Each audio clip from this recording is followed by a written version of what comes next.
Pregnant wife catches billionaire husband buying a necklace for his mistress. Her revenge is brutal.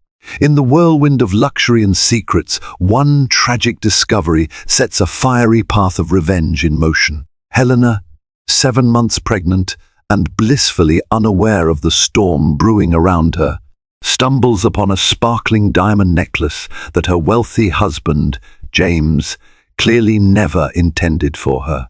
Her heart pounds with fury and heartbreak as she realizes the gift is meant for another woman, a mistress. In that moment, Helena's life shatters into 1,000 glittering pieces. Yet, beneath her devastation, a flicker of resolve ignites. What if this betrayal wasn't the end of her story, but the beginning of a brutal comeback? Helena Winter had grown up believing in fairy tales. Even as she approached her late 20s, she was the type of person who took joy in small acts of kindness, saw beauty in a hummingbird's wings, and believed that true love could solve anything. Maybe that was one reason she fell so hard for James Winter, a millionaire real estate developer known to the public as a charming philanthropist, a man who spent lavishly on charity balls and philanthropic dinners. He was tall, handsome, and had an easy confidence about him that made everyone from waiters to CEOs gravitate to him. They married 2 years ago in a ceremony that sparkled with rose gold decorations, crystal chandeliers, and the promise of a happily ever after. Now Helena was 7 months pregnant with their first child. At night, she would rest her hand on her belly, feeling the soft flutter of the baby moving inside her. She imagined the nursery they had decorated in warm greys and whites, with a moon and stars motif scattered delicately on the walls. Everything seemed like a dream realized. They had a gorgeous home nestled in the rolling hills of Connecticut, a luxury penthouse in New York City, and the means to travel anywhere. James's business was thriving. There was never a shortage of compliments from people who envied their marriage, their success, and their apparent closeness. They seemed like the perfect couple, glamorous, happy, and supportive of one another. But it was all an illusion. Red flags had been piling up like warning signs, though Helena had brushed them aside for months. James had started traveling more often, claiming he was consumed with new projects in Silicon Valley or overseas in Hong Kong. His phone was constantly buzzing with calls he took in private. He would come home late, occasionally with the faintest trace of perfume that wasn't Helena's. When she'd mention it, he'd laugh it off, chalking it up to an associate's wife hugging him at a party.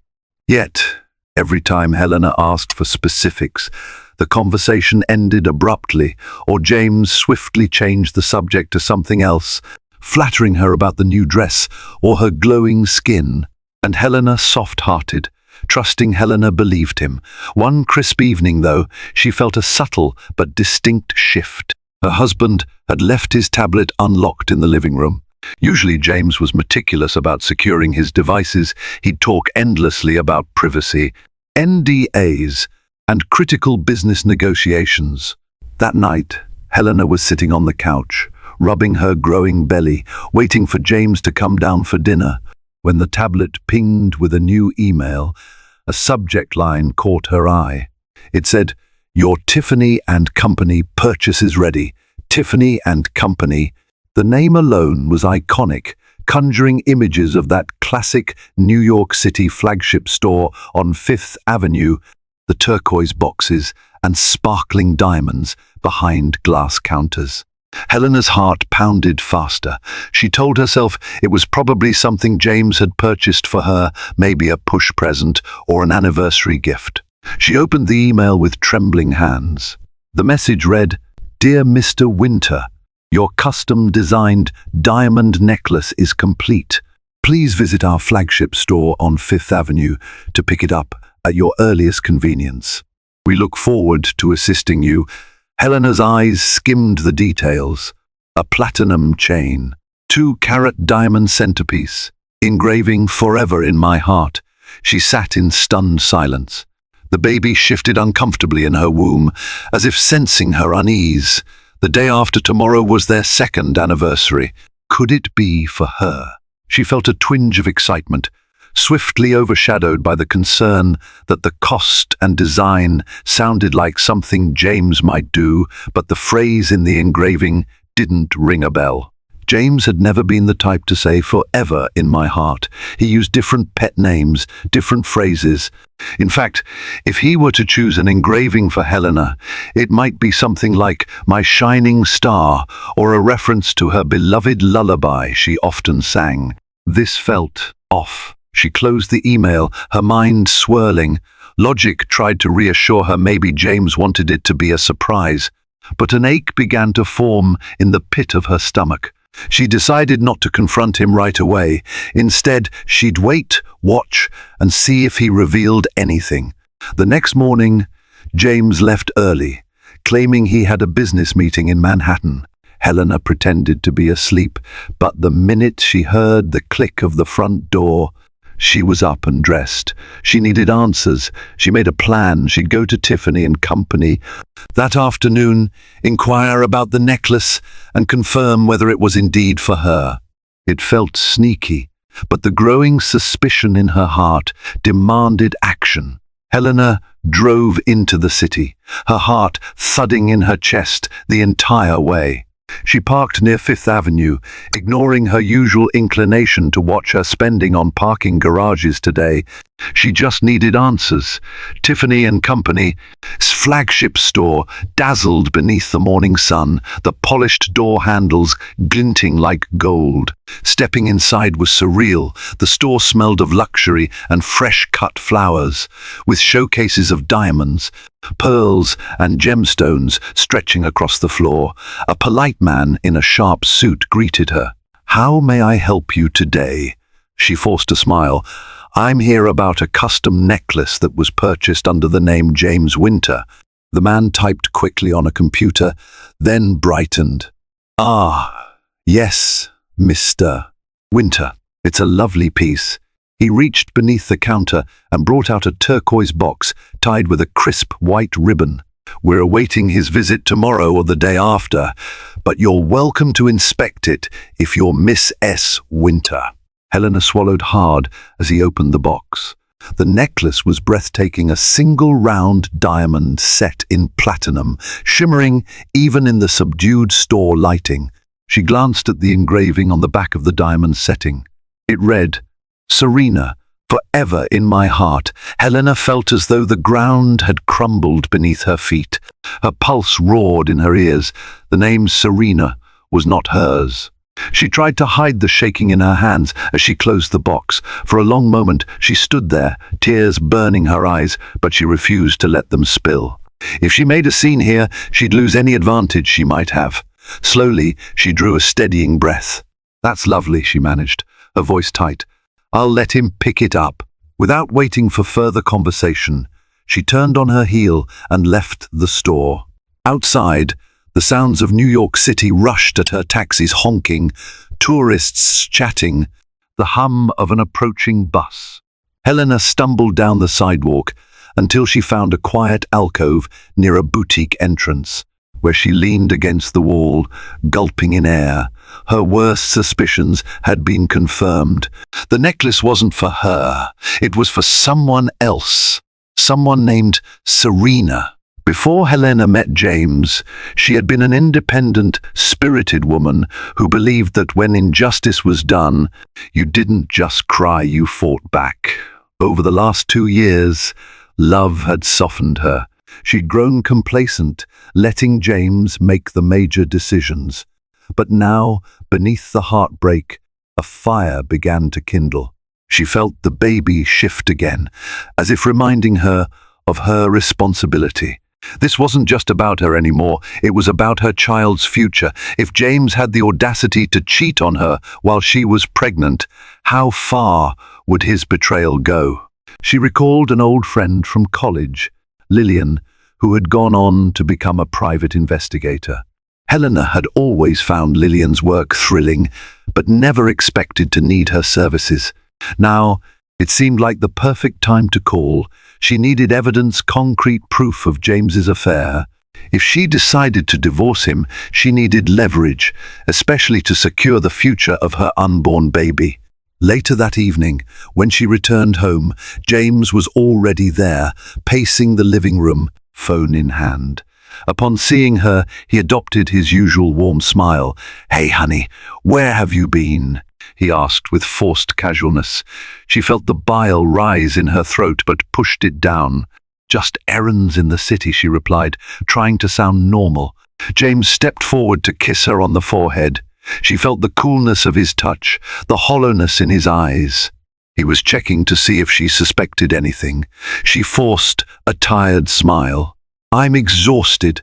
The baby's been active," she said, heading upstairs without further explanation. Inside their bedroom, she could hardly rest. Her mind ran through possibilities of how James had met this Serena, how long the affair had been going on, and whether he'd choose to be with Helena or the Mistress if forced. But the more she thought about it, the more she realized she didn't want to be someone's second choice. She was carrying his child. For goodness sake, she deserved love, respect, and loyalty. She reached for her phone and texted Lillian, "Need your help. It's urgent." Lillian met Helena at a discreet cafe in downtown Stamford the next day. Dressed in jeans and a leather jacket, Lillian exuded a confidence that reminded Helena of their college days. She had short, spiky hair and sharp eyes that missed nothing. Over 2 cappuccinos and Helena's decaf latte, Helena poured out her story, James's suspicious behaviors, the growing distance, and the final confirmation at Tiffany and Company. Lillian's face was grim. "I'm sorry you're going through this, hell. You don't deserve it."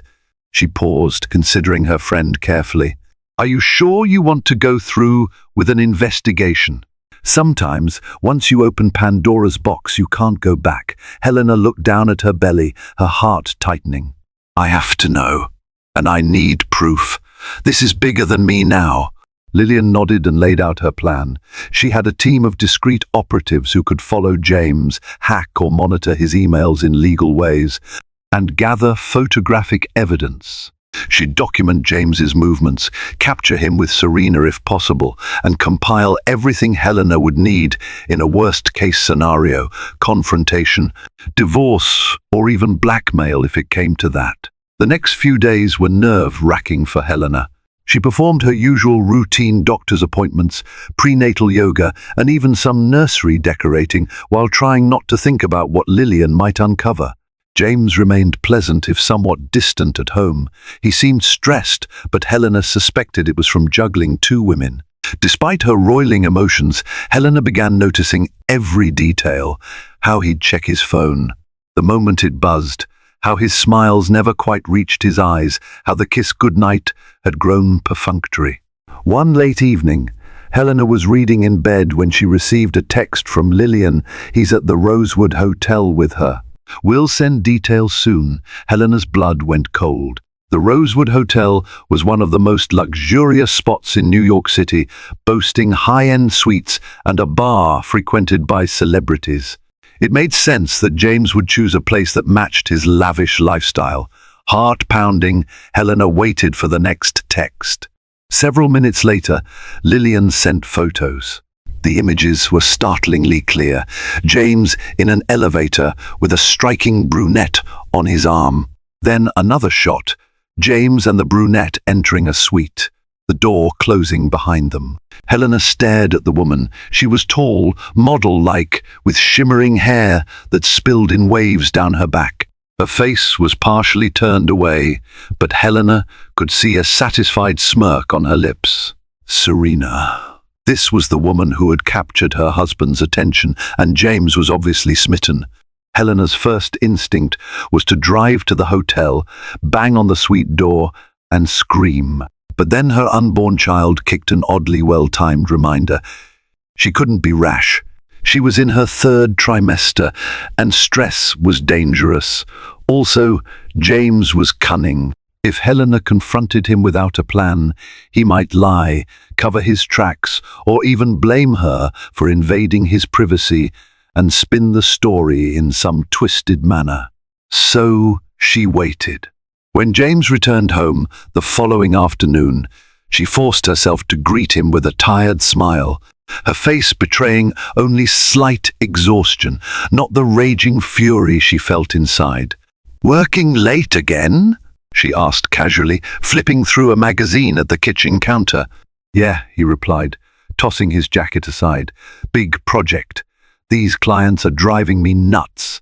Helena glanced at him. "You must be exhausted." He shrugged. "A bit. I might head to bed early." "You?" She nodded. The conversation felt painfully mundane. He gave her a half hug, a brief kiss on the cheek, and trudged upstairs. Helena watched him go, thinking about how easily he slipped into this domestic role. How could he be cheating mere hours earlier, and then return like nothing was amiss? The thought made her stomach churn. That night, she barely slept. Thoughts of Serena, the baby, and James's betrayal circled endlessly in her mind. In the early hours of the morning, she recalled a detail from Lillian's photos. James was carrying a small turquoise bag when he accompanied Serena into that suite. Tiffany and Company. Without a doubt, that was the diamond necklace.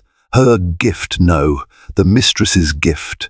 Over the next week, Helena maintained her facade.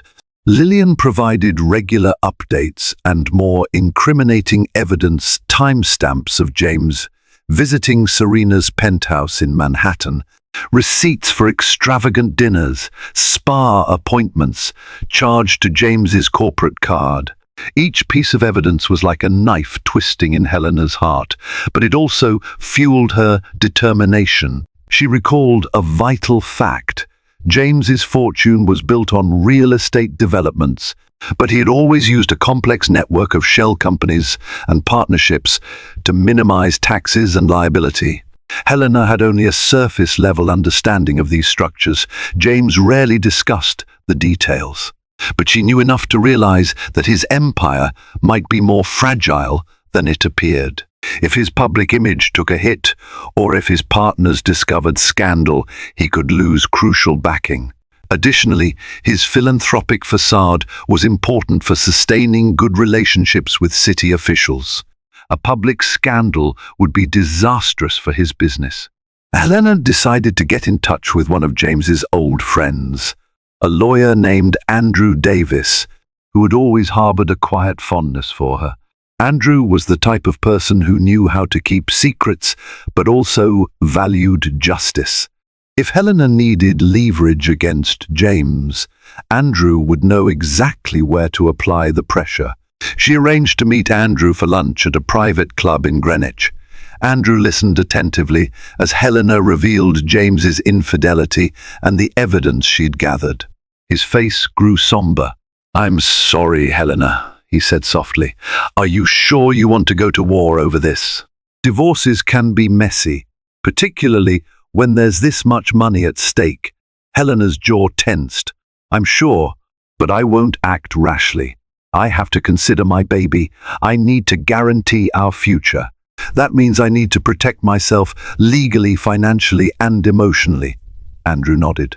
"Given that James has a reputation to uphold, if you serve him with a well-documented case of infidelity, it might force him into a very favorable settlement for you, especially with the baby involved.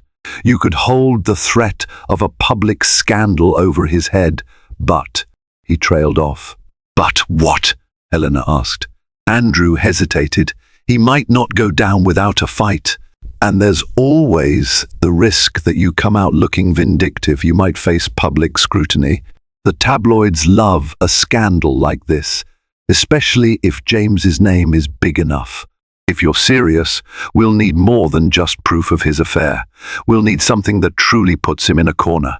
Helena stared at the tablecloth, swirling her ice water absent-mindedly. "I don't just want a settlement. I want him to feel the same pain he's inflicted. This man has humiliated me, disrespected our vows, and risked our family's future with his fling. It's not just about money. It's about teaching him a lesson he'll never forget." Andrew studied her face, seeing the steely resolve there. "I understand. Let's keep in touch, and I'll wait for your instruction."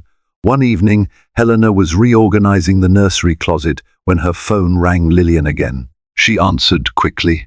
"You won't believe what I've found," Lillian said, her tone a mix of excitement and gravity. "I did a deep background check on Serena Caldwell. She used to be an aspiring actress, had minor roles in off-Broadway productions. Then she disappeared from that scene after hooking up with some wealthy older men. Her track record is interesting, to say the least. She's been involved in a few hush-hush paternity disputes." Helena felt her skin prickle. "Meaning," Lillian sighed, "meaning she might have gotten pregnant by someone wealthy before, or at least claimed to. She sued a businessman in Florida for child support, but eventually dropped the suit, probably after a hefty settlement. It seems Serena is a professional gold digger. She attaches herself to powerful men, squeezes out as much money or gifts as possible, and then moves on." Helena's eyes narrowed. "Does James know about this?" "Hard to say," Lillian replied.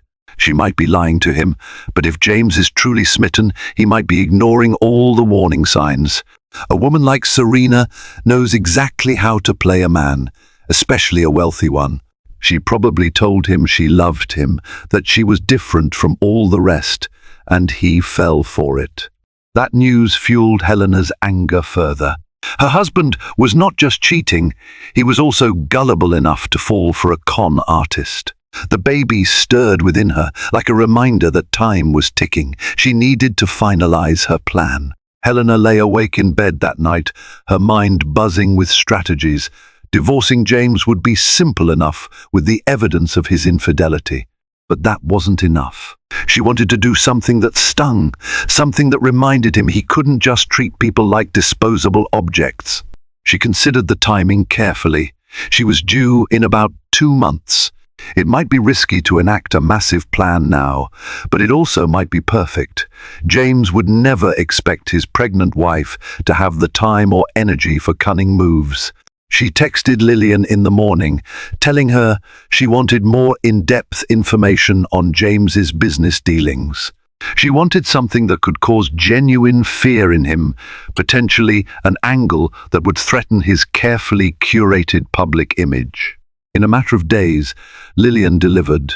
She discovered that James had forged some signatures and manipulated zoning permits to expedite one of his real estate projects in upstate New York. It wasn't strictly legal, and if it came to light, James could face investigations or even legal charges. Helena's eyes gleamed when she heard this. She could hardly believe how reckless James had been. Then again, he'd been so used to bending the rules to his advantage. With the right push, this scandal could take James down a few notches, maybe even threaten his entire empire. But Helena had to use the information wisely. She decided on a 2-part approach. 1. Expose James's infidelity to close friends and family, ensuring that his reputation took a hit in personal circles. 2.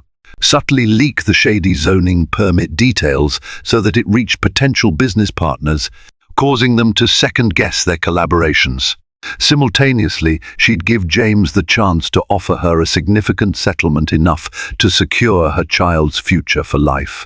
If he agreed, she might consider calling off the full exposure. If he refused, she'd open the floodgates. To set the stage, Helena planned an elaborate dinner party at their Connecticut estate, ostensibly to celebrate the upcoming baby's arrival. She invited James's key business associates and their spouses, along with some of her closest friends. The day of the party, she wore a flowing emerald dress that showcased her pregnant belly, yet still radiated elegance. James, oblivious, was all smiles, playing the perfect host. All evening, Helena flitted from conversation to conversation, forging alliances without James's notice. She hinted that she was worried about James's business stress, mentioning that he'd been working peculiar hours and seemed distant. She watched as concerned glances passed among guests. Subtly, she planted seeds of doubt about whether James was truly the saintly husband everyone believed him to be. During dinner, Helena stood to make a toast. Holding her sparkling cider, she began with a warm smile. "Thank you all for coming to celebrate this wonderful moment in our lives." James and I are thrilled to welcome our baby soon. I must say, motherhood has already taught me so much, especially about the importance of honesty and trust. She paused, letting the words hang in the air. She saw James's smile falter slightly. I've learned that secrets have a way of coming out, no matter how hard we try to hide them. A few people looked puzzled. James shot Helena a warning glance, but she carried on with a sweet grin. So, let's raise a glass to new beginnings. May they be free of secrets and built on honesty. Applause followed, but a tense undercurrent churned through the room. James tugged on his tie. He was no fool. He recognized the undertone of her words. Yet he forced a chuckle and kissed Helena's cheek. "Well said," he murmured, his eyes searching hers in confusion. The next morning, James cornered Helena in the study, his jaw set in annoyance. "What was that toast about?" he demanded. "You sounded like you were referencing something specific." Helena gave him a placid look. "Just thoughts on marriage, trust, and the future." He narrowed his eyes. "If something's bothering you, let's talk about it." Her gaze flickered. "Would you tell me if you were hiding something, or would you lie about it?" James's face paled momentarily. She saw him recalculating, trying to keep his composure. "Where is this coming from? You're acting paranoid. Maybe it's the hormones. That jab stung." Helena took a steadying breath. "Stop using my pregnancy as an excuse. I'm not stupid, James. I want you to be honest with me. Right now, are you having an affair?" His eyes flitted away for a second. That was all Helena needed to confirm her worst fears. But she waited for his response. "Of course not," he finally said, his voice lacking conviction. "I love you. You know that." She snorted softly. "You're lying." With that, she turned and left the study, leaving James standing there, jaw clenched in anger. She knew he'd likely confront her again, but for now, letting him stew in uncertainty worked to her advantage. Over the next day or so, Helena began implementing the second part of her plan. She called Andrew and gave him the go-ahead to quietly leak the zoning permit scandal to a strategic contact, someone who'd alert James's potential new partners. She wanted them to start asking questions, instigating a panic within James's circle. Simultaneously, Helena confronted James with a written ultimatum. She wanted a postnuptial agreement that would grant her full custody of their child, a substantial financial settlement, and ownership of certain assets, such as the Connecticut house, if they divorced.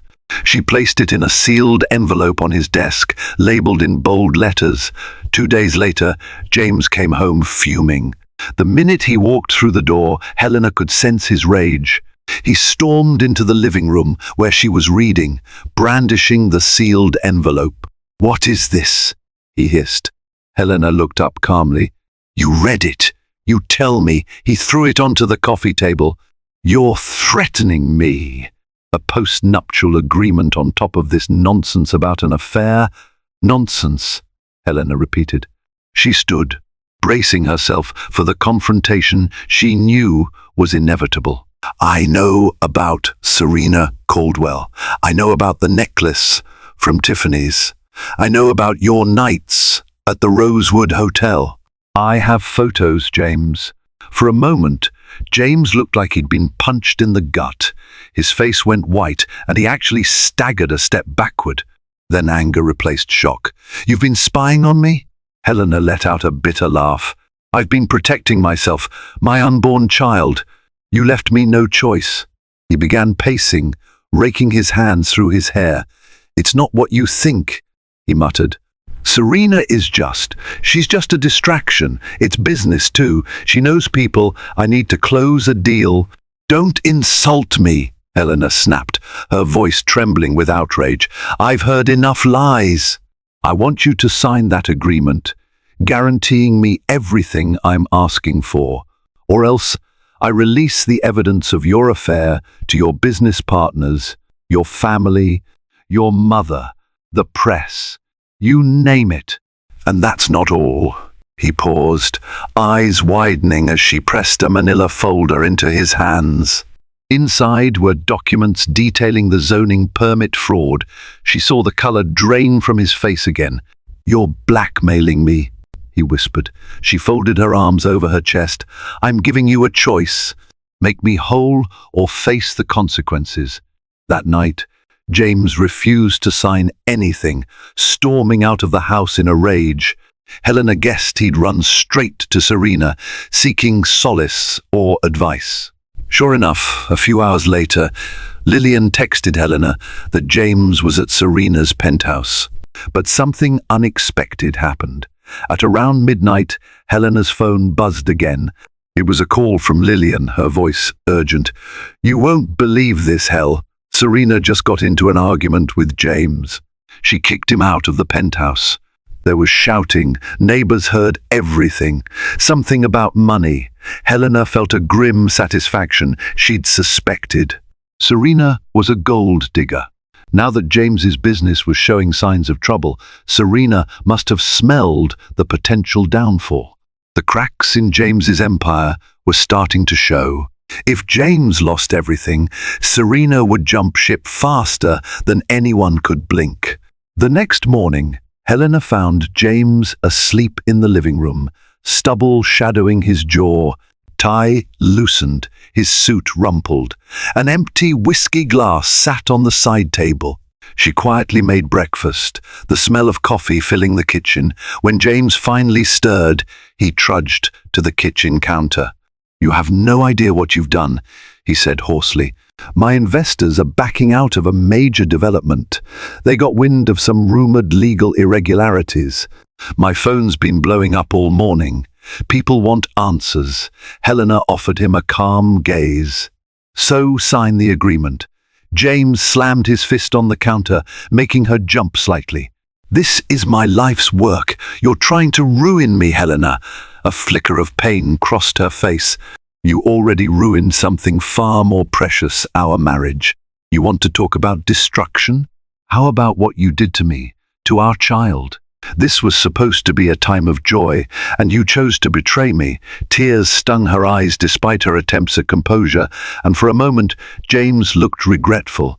"I never meant for it to go this far," he whispered. "Serena was just. She was fun, a break from the stress."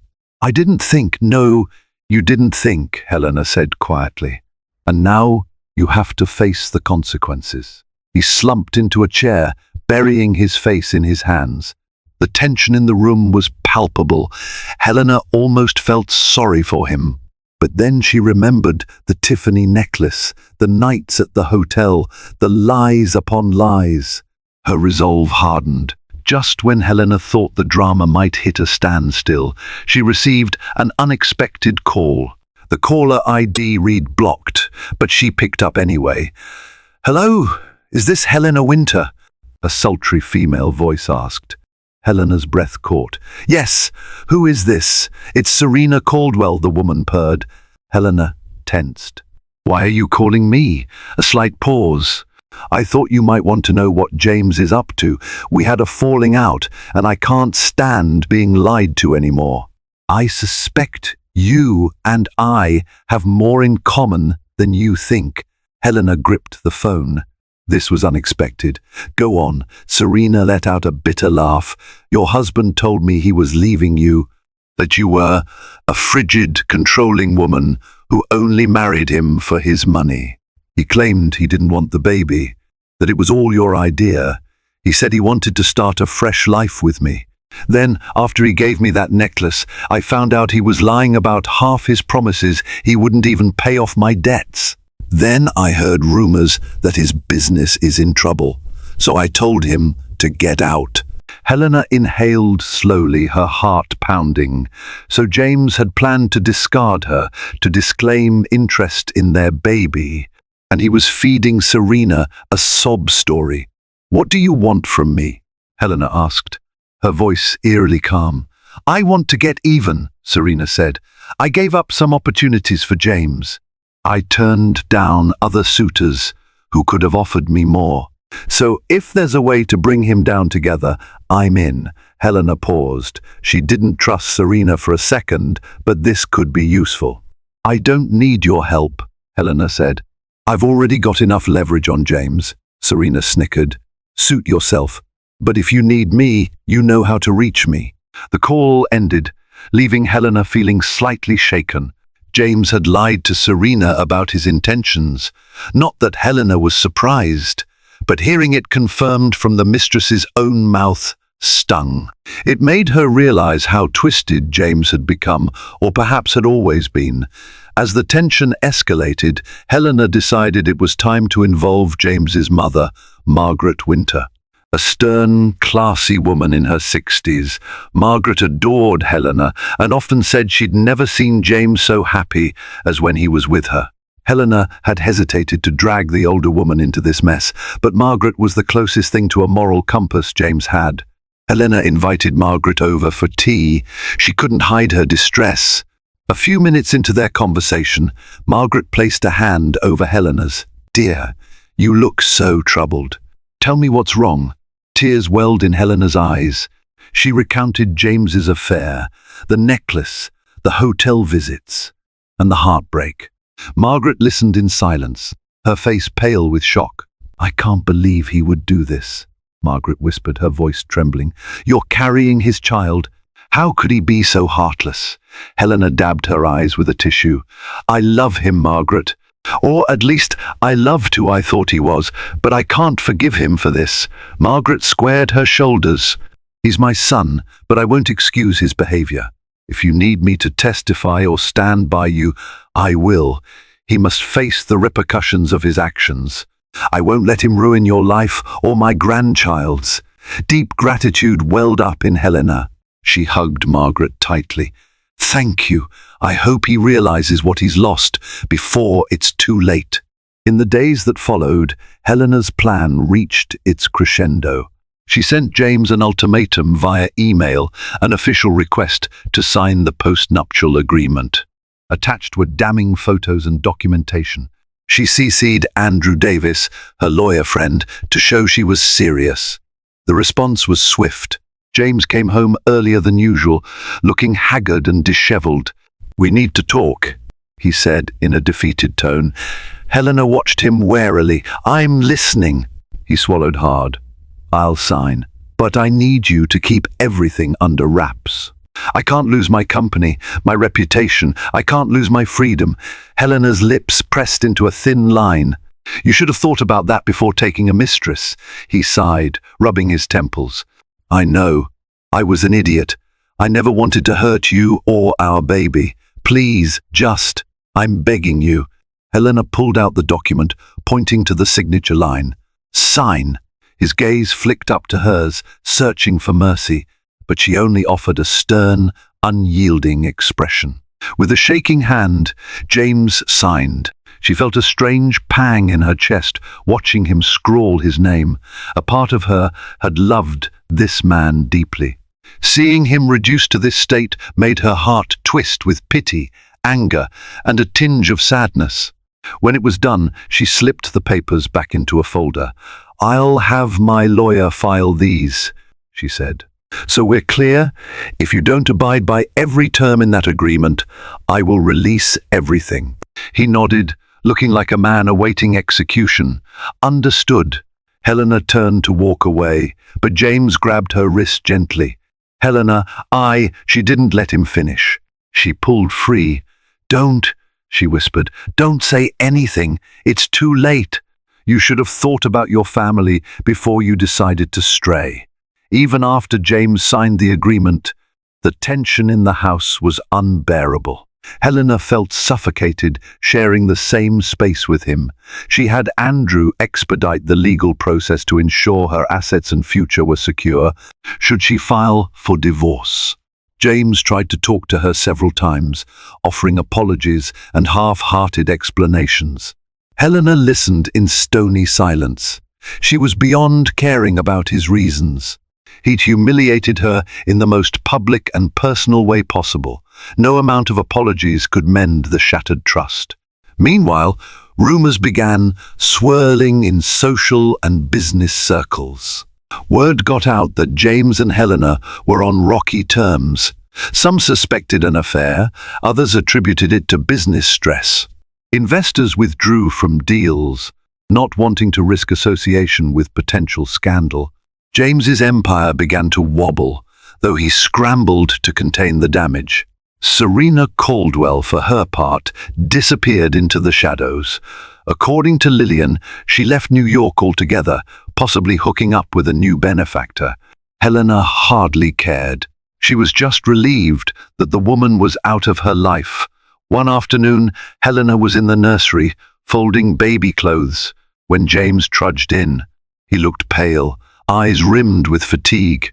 "We need to talk about finances," he said quietly. She turned, arms folded. "I'm listening," he swallowed. "My accounts are frozen or under investigation. The leaked information about the permits triggered a federal inquiry. My partners have pulled out. The bank is threatening to foreclose on a couple of developments. Helena, I'm losing everything." A tiny spark of vindication lit inside her.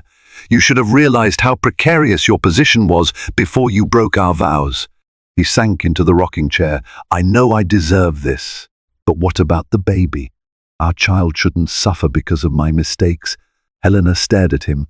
Despite her anger, she didn't want her child's future endangered by James's downfall. "I've taken steps to protect the baby," she said. "I have the post-nuptial agreement. If you go bankrupt, you'll still owe child support.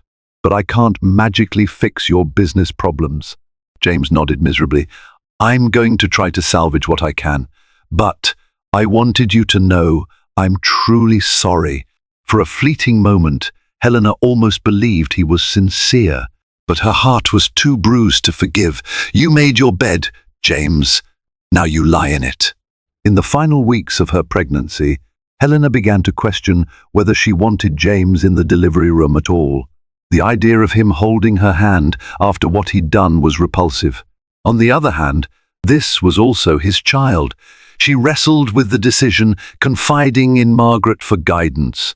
Margaret was gentle yet firm. "Helena, you have every right to bar him from the delivery if you choose. But remember, the baby will ask about his father someday. How you handle this moment might influence your child's sense of belonging." Helena nodded, tears filling her eyes. "I'm so torn. I don't want him near me, but I also feel guilty." Margaret squeezed her hand. "Follow your instincts. No one can decide but you." A few days before Helena's due date, her water broke unexpectedly in the middle of the night. She was alone in the house. James had been staying at a hotel for the last week to avoid tense run-ins. Panicked and in pain, Helena called Lillian, who rushed her to the hospital. In the flurry of hospital corridors and nurses hooking her up to monitors, Helena gripped the bed rails, breathing through contractions. She didn't call James. She was determined to bring this child into the world, surrounded by people she trusted. Margaret, upon hearing the news, arrived shortly after, holding Helena's hand as she labored. Finally, after hours of pain, Helena gave birth to a healthy baby boy. The moment she heard his cry, the world seemed to shift. Tears streamed down her face as the nurse placed him on her chest. His tiny hands and pink cheeks filled her with a surge of protective love. In that moment, James burst into the delivery room, panting and out of breath. He must have heard from Margaret. He froze at the sight of Helena, cradling their newborn. For a brief second, pure wonder filled his eyes. But Helena's heart was hardened. She turned away, shielding her baby from him.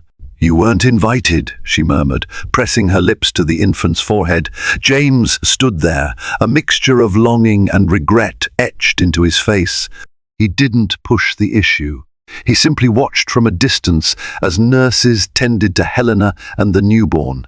In the days that followed, Helena named their baby Oliver. She allowed James to visit Oliver occasionally, but always with a nurse or Margaret in the room. She didn't want to speak with him. She was healing physically from childbirth, emotionally from betrayal. Meanwhile, James faced the brunt of his bad decisions. His real estate empire collapsed under legal scrutiny. He managed to avoid jail time by cooperating with authorities, but he lost significant business deals, property, and the confidence of high-profile investors. Reports swirled in the media about potential fraud in his developments. Some tabloids even hinted at an affair that had triggered internal turmoil. His name became tainted, a symbol of a millionaire's hubris leading to downfall. Helena, with the help of Andrew, filed for divorce, citing irreconcilable differences. The postnuptial agreement ensured she received a handsome settlement, though James's finances were severely depleted. She kept the Connecticut house, enough funds to secure Oliver's education, and a tidy amount to rebuild her own life. One afternoon, Serena Caldwell's name resurfaced in the news. She had apparently sold her story to a gossip magazine, detailing her affair with James Winter, even providing pictures of the Tiffany and Company necklace, text messages, and more. The article painted James in an unflattering light, a philanderer who neglected his pregnant wife for a mistress. Public opinion turned sharply against him, even among his former supporters. Helena felt a strange sense of closure. She had initially threatened to release similar information herself, but Serena had done it for her own gain. In the end, James's downfall was sealed. The public humiliation was complete. In the weeks and months after Oliver's birth, Helena focused on being a mother. She found solace in the daily routines of feeding, rocking, singing lullabies, and watching her son's every miraculous first. The heartbreak lingered, but her child's smile offered an unexpected balm. When James came by to see Oliver, he was a shell of the man he'd once been humbled. Quiet, almost broken. Helena allowed only short, supervised visits.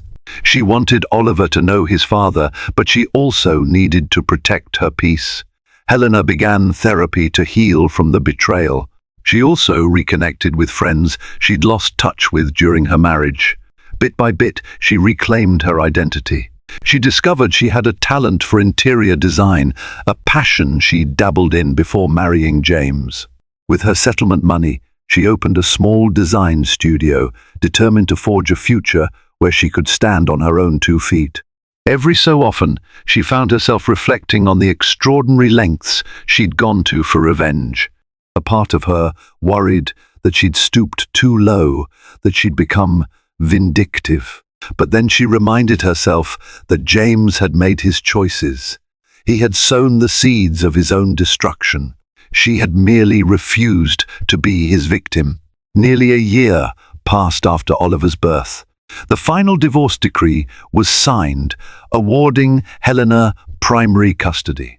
She stood on the balcony of her Connecticut estate one morning, gazing at the sprawling lawn where Oliver would someday run and play. A sense of peace enveloped her, a freedom she hadn't felt in a long while. Margaret often visited, doting on Oliver, grateful that Helena hadn't cut the Winters out of her life entirely. As for James, he lived more modestly now, renting a small condo in the city. He had begun a slow, painful climb back to some semblance of financial stability, taking smaller consulting jobs. He never asked for Helena's forgiveness outright, perhaps believing he didn't deserve it. One bright spring day, Helena sat on the grass with Oliver, now toddling around with bright, inquisitive eyes. She watched him chase a butterfly, giggling in the sunlight. She realized that even though her marriage ended in betrayal, it had given her the greatest gift of all, her son. The memory of James's betrayal was still a wound, but it no longer bled.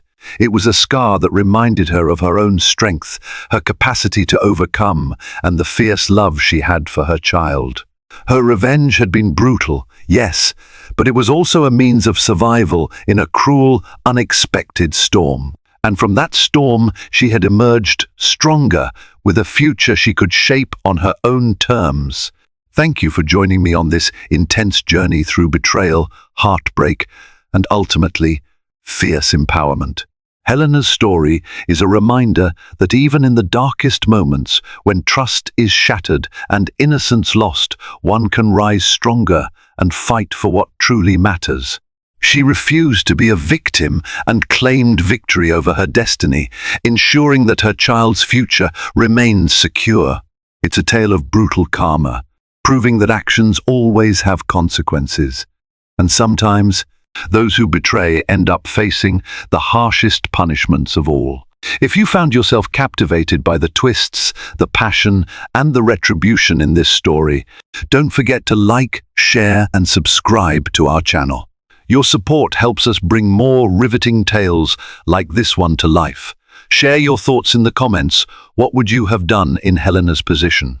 Until next time, stay strong and stand up for what's right.